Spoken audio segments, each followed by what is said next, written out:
Hey guys, tonight we begin with a deep breath. Dim the lights. Put your phone on silent. Let the room get a little quieter than usual. Tonight we're drifting into the wide grasslands of North America, the kind that seem endless, the kind where the sky feels bigger than your problems. And we're going to talk about fear. Not the loud, cinematic kind, not the jump scare kind, just the slow, historical kind, the kind that built reputations, the kind that traveled faster than horses. Our topic is history's most terrifying Native American tribes you never knew about. Now, before we go any further, let's gently adjust that word terrifying, because history has a habit of labeling people as monsters when they were, in reality, human beings responding to invasion, disease, broken treaties, and the general chaos of empire building. So, when we say terrifying, what we really mean is this: groups whose military skill, tactics, and power made them deeply feared by their enemies. And tonight, we begin with the Comanche. Imagine the Great Plains in the 1700s. No highways, no fences, no tidy little state borders. Just wind, grass, buffalo, and movement. The Comanche were not originally a plains tribe. They began as part of the Shoshone people, living farther north and west.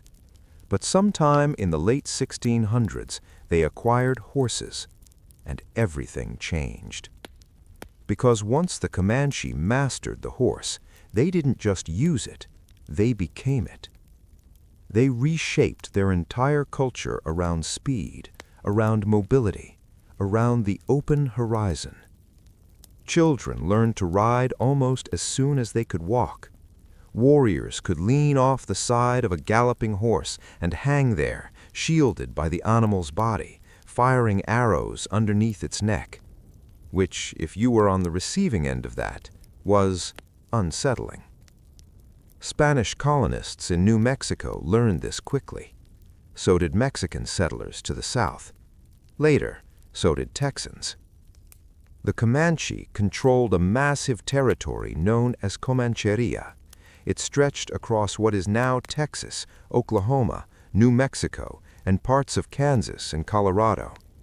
At their height in the 18th century, they were arguably the dominant military power of the southern plains, and they were strategic about it. They conducted raids, yes, they took captives, they traded horses, they negotiated when it suited them, they fought when it didn't. They adapted faster than most European forces expected, which, historically speaking, is always a surprise to empires. Empires tend to assume everyone else will be static and confused. The Comanche were neither. Their reputation for fear came largely from their lightning-fast raids into Spanish and later Mexican territories.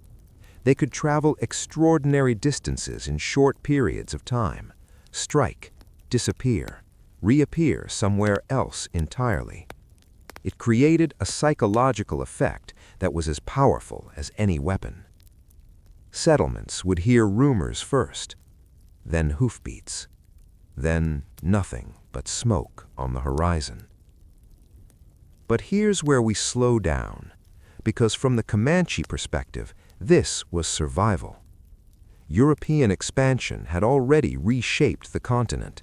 Disease had devastated populations across North America long before many tribes ever saw a European face.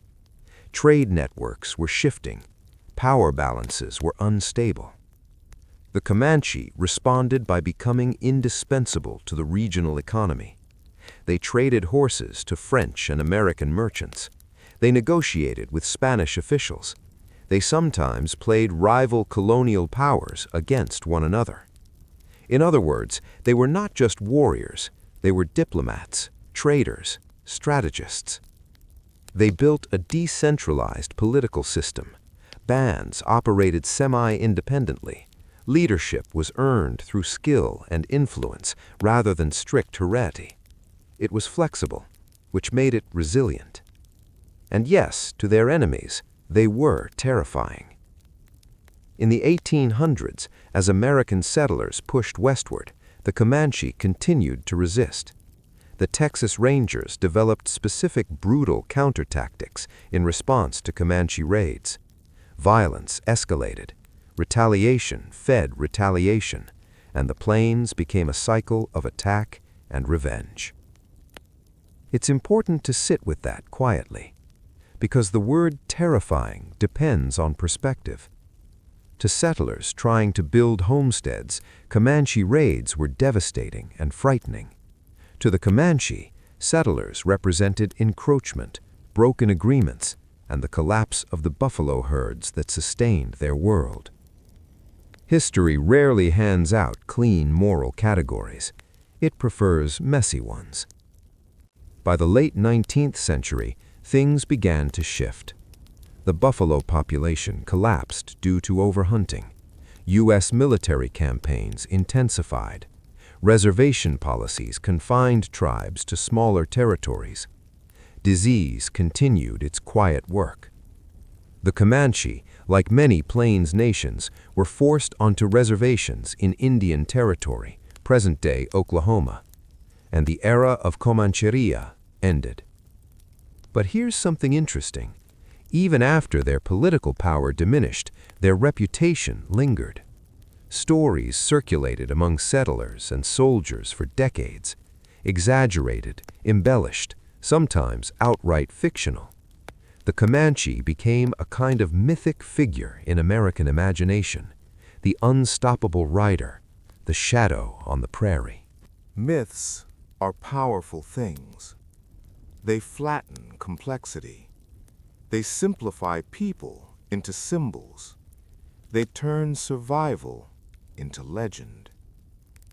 Now let's drift slightly north, slowly, no rush. Because another group often described in similar tones were the Apache. The Apache were not one unified tribe, but a collection of related groups spread across the Southwest. They lived in harsh desert landscapes, areas that demanded toughness and intimate environmental knowledge. And they had both. Apache warfare relied heavily on guerrilla tactics. Small, mobile bands, quick strikes, deep familiarity with terrain. They could vanish into mountains and deserts that outsiders found nearly impassable. Spanish colonists struggled against them for centuries. So did Mexican authorities. Later, the United States Army spent enormous resources trying to suppress Apache resistance.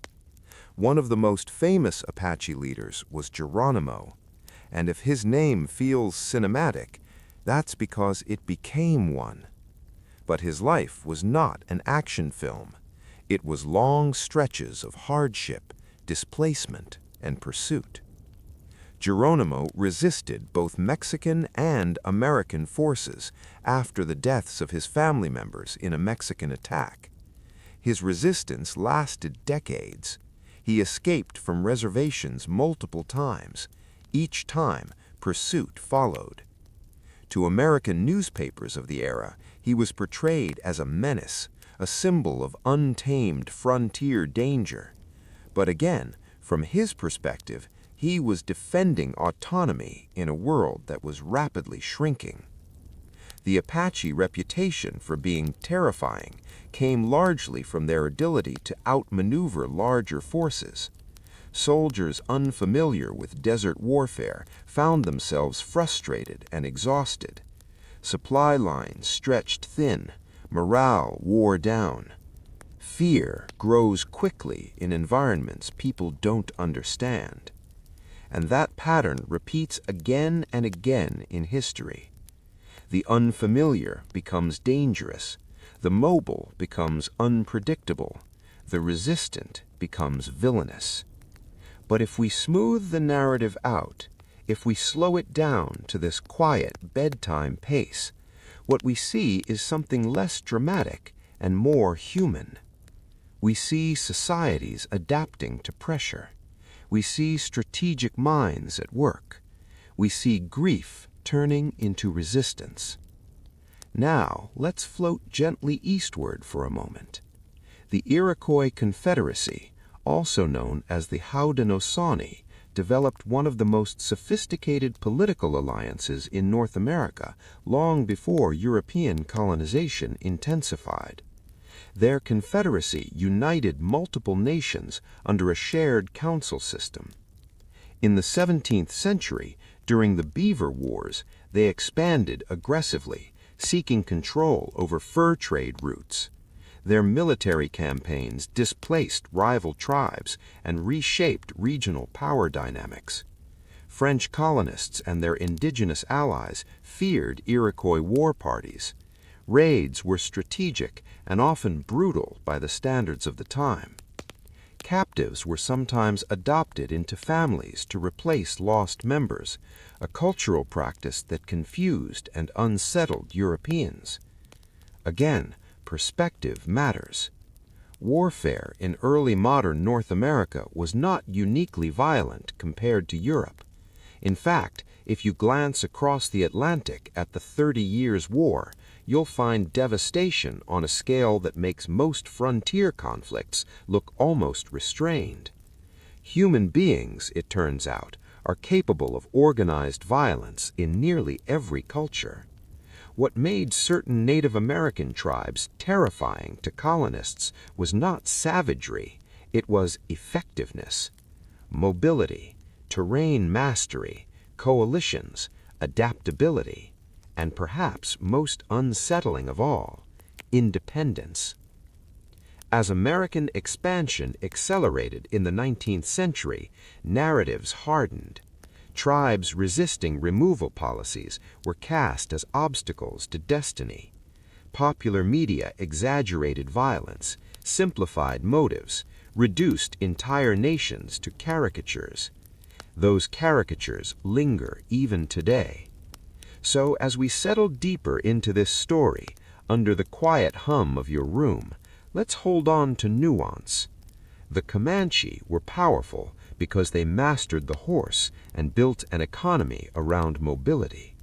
The Apache were formidable because they understood terrain and patience.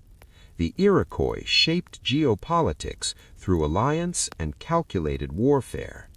Fear, in each case, was a byproduct of strength meeting expansion, and expansion rarely enjoys being challenged.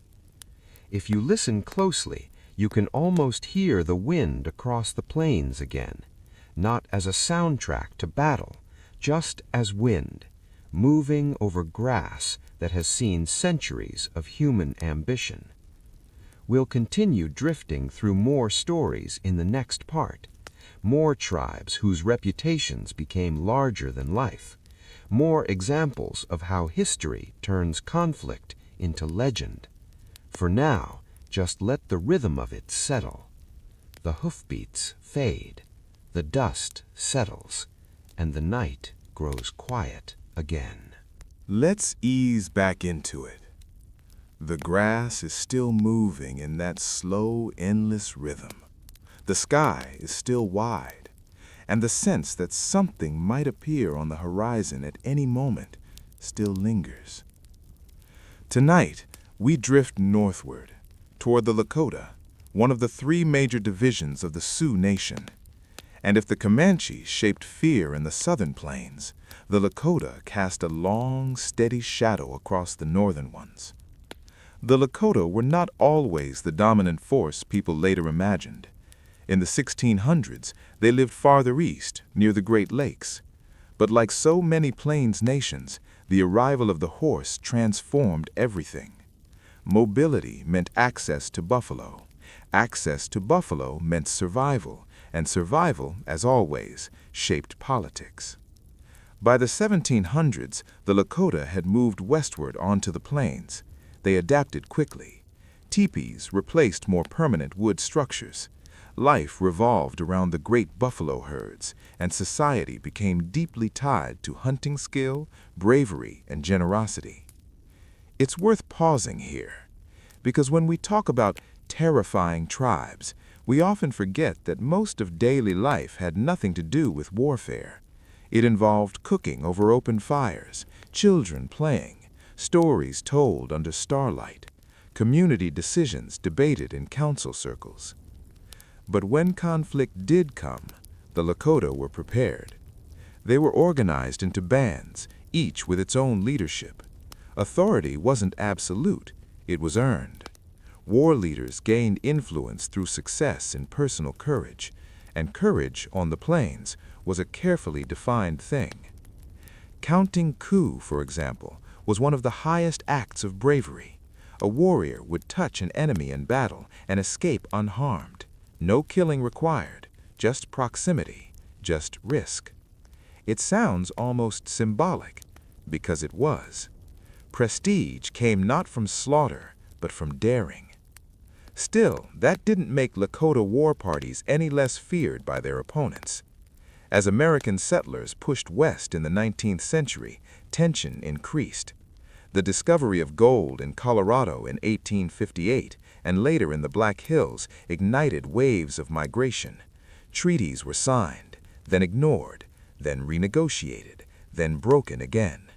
And in that cycle, resentment hardened. One of the most well-known Lakota leaders was Sitting Bull, calm, reserved, deeply spiritual, not the wild caricature newspapers often printed. He opposed U.S. policies that confined his people to reservations. He understood, quite clearly, that accepting those terms meant cultural erosion. Then there was Crazy Horse, younger, fierce in battle, reluctant to be photographed and described by those who knew him as intensely private. He earned his reputation during Red Cloud's War and later in the Great Sioux War. To American soldiers stationed in isolated forts, Lakota resistance felt constant, unpredictable. The terrain was vast, the enemy moved quickly, supply lines were long, anxiety grew in quiet spaces between engagements. Fear often grows best in silence. The Battle of the Little Bighorn in 1776 cemented the Lakota reputation in American memory. Along with Northern Cheyenne and Arapaho allies, they defeated Lieutenant Colonel George Armstrong Custer's 7th Cavalry. Now, from the Lakota perspective, this was a defense of treaty land. From the American perspective at the time, it was a shocking humiliation. Newspapers described it in dramatic language: massacre, savage onslaught, words designed to inflame public opinion, because empires, when embarrassed, tend to double down, and double down they did. Military campaigns intensified, buffalo herds were systematically destroyed, starvation became a weapon. Within a few years, most Lakota bands were confined to reservations. The so-called terrifying warriors were now ration-dependent communities facing poverty and disease. History has a cruel sense of irony. The Lakota were feared because they were effective, because they resisted, because they understood the plains in ways newcomers did not. But once confined, that fear dissolved into something else: pity, dismissal, romantic nostalgia, which might be its own kind of erasure. Let's float gently a bit farther west now, toward the Pacific Northwest. Here we find tribes like the Chinook and the Haida. Now, these groups were terrifying in a different sense, not from mounted raids across open grasslands, but for their dominance of coastal waters. The Haida, in particular, were master navigators. Their large cedar canoes could travel vast distances along the coast. They conducted raids on rival villages and controlled trade networks. To neighboring tribes, the sight of a Haida canoe approaching could signal danger. But again, context matters. The Pacific Northwest was rich in resources: salmon runs, forests, coastal trade. Competition existed long before Europeans arrived. Warfare here was often about status and resource control. European explorers who first encountered these coastal nations were struck by their wealth, elaborate totem poles, complex social hierarchies, potlatch ceremonies that redistributed goods in highly structured ways. And yet, as with the Plains tribes, once colonial powers expanded, conflict intensified. Disease arrived first. Smallpox epidemics devastated coastal populations in the 18th and 19th centuries. Some villages lost the majority of their inhabitants in a matter of months. Imagine that kind of silence. Entire communities reduced to echoes. In that context, resistance and raiding were not random acts of violence. They were responses to collapse, to destabilization, to a world shifting underfoot. If there is a pattern emerging tonight, it's this. Tribes labeled terrifying were often those most capable of organized resistance, those who disrupted colonial expectations, those who refused to disappear quietly. The Lakota disrupted westward expansion. The Comanche disrupted Spanish and Texan control. The Apache frustrated military campaigns for decades. The Haida projected power across coastal waters. And each time, fear became part of the story. But fear is rarely one-sided. Imagine being Lakota and watching buffalo disappear by the millions. Imagine being Apache and seeing your homeland parceled out in survey grids. Imagine being Haida and watching disease empty villages. Fear runs in both directions. As the 19th century closed, reservation systems tightened across the United States. Cultural practices were suppressed. Children were sent to boarding schools designed to erase language and identity. The era of open resistance largely ended, replaced by endurance. And endurance is quieter, less dramatic, but no less powerful. The reputations lingered, though. Dime novels and Wild West shows exaggerated images of fierce warriors and savage raids. Figures like Sitting Bull were turned into symbols, sometimes villainous, sometimes romanticized, rarely portrayed as fully human. History, especially popular history, prefers extremes. But here, in this slow, unfolding bedtime version, we can soften the edges. The Lakota were not terrifying myths. They were families navigating survival under immense pressure. Their military skill was real. Their victories were real. So were their losses. The same goes for every tribe we've drifted through tonight. As you settle deeper into your pillow, think of the plains not as a battlefield, but as a landscape layered with memory. The hoofbeats are long gone. The canoes no longer raid coastal villages. The war parties have faded into history. What remains are nations still here, languages still spoken, traditions still practiced. The word terrifying belongs mostly to the past and to the stories told about that past. In the next part, we'll glide even farther back in time, into earlier centuries, into tribes whose reputations were shaped by both indigenous rivals and European chroniclers. And we'll keep the tone soft, the edges rounded. For now, let the wind settle. Let the horizon stretch out in your mind, and let the night grow a little quieter.